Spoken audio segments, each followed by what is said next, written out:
दोस्तों जो कुछ मैं आपको आज बताने जा रहा हूं वो इतना शॉकिंग है कि आपके होश उड़ जाएंगे। ईरान और इजराइल के बीच जो युद्ध हुआ है वो सिर्फ एक छोटी सी लड़ाई नहीं है बल्कि तीसरे विश्व युद्ध की शुरुआत हो सकती है। इसलिए आज मैं इस पूरे ईरान इजराइल कॉन्फ्लिक्ट की जड़ों तक जाकर इसे डिकोड करूंगा। यहाँ ये समझना जरूरी है कि आखिर क्यों दो देश एक दूसरे के परमाणु केंद्रों पर हमला कर रहे हैं। आज हम समझेंगे कि इस युद्ध के असली कारण क्या है, साथ में दोनों देशों की मिलिट्री कैपेबिलिटीज और साथ में रीजनल इम्प्लीकेशंस और भारत पर इसके प्रभाव पर भी बात करेंगे। सबसे इंपॉर्टेंट मैं आपको बताऊंगा कि कैसे एक रात में पूरा मध्य पूर्व आग के समुद्र में तब्दील हो गया। इसलिए आज हम ऑपरेशन राइजिंग लॉयन का पूरा विश्लेषण करेंगे। तो मेरे दोस्तों वीडियो को बिना स्किप किए हुए अंत तक जरूर देखें। जय हिंद दोस्तों, मैं हूं हीरा परिहार और आप देख रहे हैं देशभक्ति डायलॉग। अगर आप चैनल पर नए हैं तो चैनल को जरूर सब्सक्राइब करें, वह वीडियो को लाइक व शेयर करना ना भूलें। दोस्तों सबसे पहले हम समझते हैं कि यह दुश्मनी कैसे शुरू हुई। 1979 से पहले ईरान और इजराइल दोस्त हुआ करते थे, शाह का शासन था और दोनों देश अमेरिका के एलाइज हुआ करते थे। लेकिन 1979 के इस्लामिक क्रांति के बाद सब कुछ बदल गया। खमेनी के नेतृत्व में ईरान ने इजराइल को इलेजिटिमेट स्टेट घोषित कर दिया। दोस्तों ये सिर्फ धर्म का मामला यहाँ पर नहीं है, ये रीजनल डोमिनेंस की लड़ाई है। पहला, ईरान चाहता है कि Siya crescent Iraq, Syria, Lebanon तक अपना इन्फ्लुएंस। दूसरा, इजराइल को लगता है कि ईरान उसके एग्जिस्टेंस के लिए यहाँ पर खतरा है। तीसरा, दोनों अपने आप को रीजन का लीडर मानते हैं। अब आते हैं यहाँ पर करंट सिचुएशन पर। इजराइल के ऑपरेशन राइजिंग लॉयन को यहाँ पर समझते हैं। दोस्तों इजराइल ने जो किया है वो इतिहास का सबसे बड़ा मिलिट्री ऑपरेशन है। नाम है इसका ऑपरेशन राइजिंग लॉयन। सुनिए क्या हुआ। इजराइल जेट्स और ड्रोन्स ने ईरान के अंदर घुस के उनके न्यूक्लियर सेंटर्स पर हमला किया, यहाँ तक कि उनके टॉप मिलिट्री कमांडर्स और न्यूक्लियर साइंटिस्ट को भी मार डाला। ये सिर्फ एक हमला नहीं था दोस्तों, ये एक संदेश था कि इजराइल अब किसी से डरता नहीं है। दोस्तों आखिर नटांज और यहाँ पर फोर्दो न्यूक्लियर फैसिलिटीज को क्यों चुना गया है? मिसाइल प्रोडक्शन साइट्स, स्पेशली यहाँ पर सईद अरबी industrial group IRGC command centres, क्योंकि ये प्रॉक्सी ग्रुप्स को यहाँ पर कोऑर्डिनेट करते हैं। दोस्तों ये रैंडम टारगेट्स नहीं थे। इजराइल ने ईरान की 3 कोर कैपेबिलिटीज को यहाँ पर हिट किया। नंबर 1, न्यूक्लियर प्रोग्राम की स्लोइंग डाउन। नंबर 2, यहाँ पर मिसाइल प्रोडक्शन की डिसरप्शन। और नंबर 3, रीजनल प्रॉक्सी नेटवर्क का वीकनिंग। लेकिन मेरे दोस्तों जरा रुकिए, कहानी यहीं पर खत्म नहीं होती है। ईरान ने यहाँ पर क्या किया, उन्होंने टेल अवीव और जेरूसलम पर यहाँ पर बैलिस्टिक मिसाइल्स की बारिश कर दी। इमारतें यहाँ पर हिल गई, सायरन बजने लगे, लोग बंकर्स में छुपने को मजबूर हो गए। दोस्तों IRGC यानी कि ईरान की रेवोल्यूशनरी गार्ड ने ये कहा कि हर कोई इसे महसूस करेगा और सच में पूरी दुनिया ने इसे महसूस भी किया है आज। दोस्तों ईरान के जवाब में कई स्ट्रैटेजिक यहाँ पर एलिमेंट्स हैं, जैसे कि यहाँ पर फतेह 110 और जुल्फिकार मिसाइल्स का इस्तेमाल। क्यों?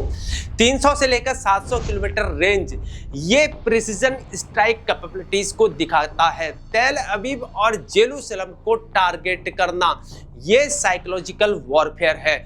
दोस्तों आयरन डोम की सच्चाई यहाँ पर यह है कि यह 85 to 90% इंटरप्शन रेट क्लेम करते हैं, लेकिन सैचुरेशन अटैक में एफिशिएंसी यहाँ पर ड्रॉप हो जाती है। दोस्तों अब थोड़ा सा यहाँ पर कंपैरिजन कर लेते हैं दोनों देशों का यहाँ पर डिफेंस पावर क्या है। पहले यहाँ पर बात करेंगे कि इजराइल की पावर, यानी कि इजराइल से मिलिट्री एसेट्स की, जिसमें यहाँ पर न्यूक्लियर वेपन से 80 to 90 warheads estimated, air force F-35 और F-16 regional superiority, intelligence agency यहाँ पर मोसाद वर्ड्स की टॉप 3 में है, डिफेंस, आयरन डोम और डेविड्स सीलिंग और एरो सिस्टम। लेकिन दोस्तों इजराइल की वल्नरेबिलिटी यहाँ पर क्या है? Small geography, 22,000 square kilometre. एक सक्सेसफुल मैसिव अटैक डिवास्टिंग हो सकता है। अब बात यहाँ पर करते हैं ईरान की कैपेबिलिटीज की, यानी कि यहाँ पर ईरान के मिलिट्री एसेट्स के बारे में, जहां ईरान स्ट्रेटेजिक डेप्थ, जिसकी geography 16 lakh square kilometre strategic depth, proxy network Hezbollah हो गया, हमास हो गया, हौतीज हो गए, इराकी मिलिटेंट हो गए, और missile arsenal 3000 plus ballistic missiles and nuclear programs यहाँ पर 60% इन स्पेन कैपेबिलिटीज। अब बात करते हैं यहाँ पर ईरान की कमजोरी की, जहां ईरान का जो कन्वेंशनल एयरफोर्स आउटडेटेड यहाँ पर लगता है, इकोनॉमिक सैंक्शन से यहाँ पर वीकेंड है। दोस्तों अब सुनिए कि नेतन्याहू ने यहाँ पर क्या कहा है। उन्होंने ईरान के लोगों को यहाँ पर डायरेक्ट मैसेज दिया है कि हमने आपके टॉप कमांडर्स, न्यूक्लियर साइंटिस्ट और मिसाइल आर्सेनल को यहाँ पर तबाह कर दिया है। लेकिन ये सिर्फ यहाँ पर बिगनिंग है, और भी बहुत कुछ यहाँ पर होने वाला है। दोस्तों ये एक प्राइम मिनिस्टर का स्टेटमेंट है या किसी एक्शन मूवी का डायलॉग है, लेकिन ये वास्तव में हकीकत है। दोस्तों अब बात करते हैं यहाँ पर रीजनल एंड ग्लोबल इम्प्लीकेशंस की, जहां Saudi Arabia quietly supporting Israel, Iran से डरते हैं, टर्की बैलेंस्ड अप्रोच रखता है, नाटो का मेंबर है, लेकिन फलस्तीन सपोर्ट, यूएई यहाँ पर बहरीन अब्राहम अकॉर्ड्स के बाद इजराइल के साथ इजिप्ट और जॉर्डन पीस स्ट्रेटजी को मेंटेन कर रहे हैं। यहाँ पर अब बारी आ गई है यहाँ पर ग्लोबल पावर्स के रोल की। दोस्तों अमेरिका इजराइल को मिलिट्री सपोर्ट देता है, लेकिन वाइडर वॉर कभी भी नहीं चाहता है। रशिया ईरान के साथ अलायंस रखता है, लेकिन यूक्रेन के वॉर में बिजी है। चाइना एनर्जी नीड्स के लिए यहाँ पर ईरान को चाहता है, लेकिन स्टेबिलिटी यहाँ पर चाहता है। और अब आता है यहाँ पर सबसे बड़ा ट्विस्ट। डोनाल्ड ट्रंप ने कहा, मुझे लगता है कि यह उत्कृष्ट रहा है। ट्रंप ने ईरान को 60 डेज का अल्टीमेटम दिया था, आज 61वां दिन है। उन्होंने कहा कि अब उनके पास शायद दूसरा मौका है। लेकिन दोस्तों इस पूरे मामले में 3 बड़े सवाल हैं। पहला, क्या ये तीसरे विश्व युद्ध की शुरुआत है? दूसरा, इजराइल की आयरन डोम कितनी इफेक्टिव है? तीसरा, ईरान के पास असल में कितनी यहाँ पर ताकत है? और सबसे बड़ा सवाल यहाँ पर यह है, भारत पर इसका क्या असर होगा?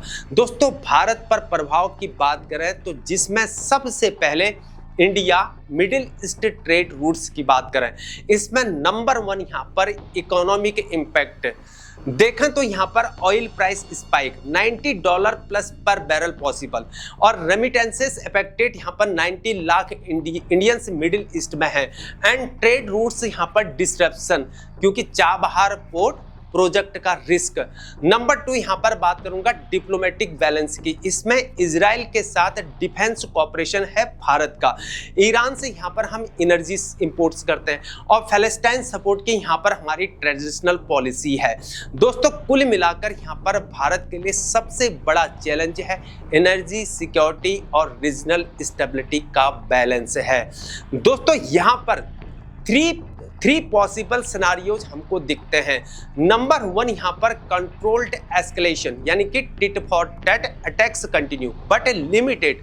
नंबर 2 यहाँ पर प्रॉक्सी वॉर इंटेंसिफिकेशन, यानी कि लेबनान, गाजा, यमन में इंक्रीज्ड एक्टिविटीज। और नंबर 3 यहाँ पर डायरेक्ट वॉर, यानी कि लो प्रोबेबिलिटी लेकिन यहाँ पर कैटास्ट्रोफिक कॉन्सिक्वेंसेस हैं।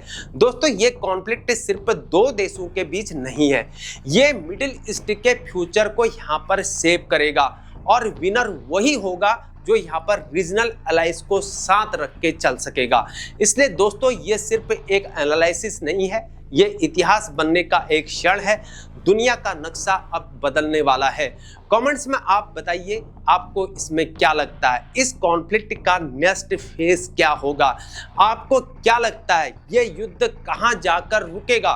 मेरे दोस्तों अगर आपको ये एनालिसिस पसंद आई है तो लाइक करना ना भूलें, चैनल को सब्सक्राइब जरूर करें, बेल आइकॉन को जरूर दबाएं, क्योंकि मैं ऐसे ही जियोपॉलिटिकल और डिफेंस एनालिसिस करता रहता हूं। इसलिए हमारे साथ जुड़े रहिए, हमेशा खुश रहिए।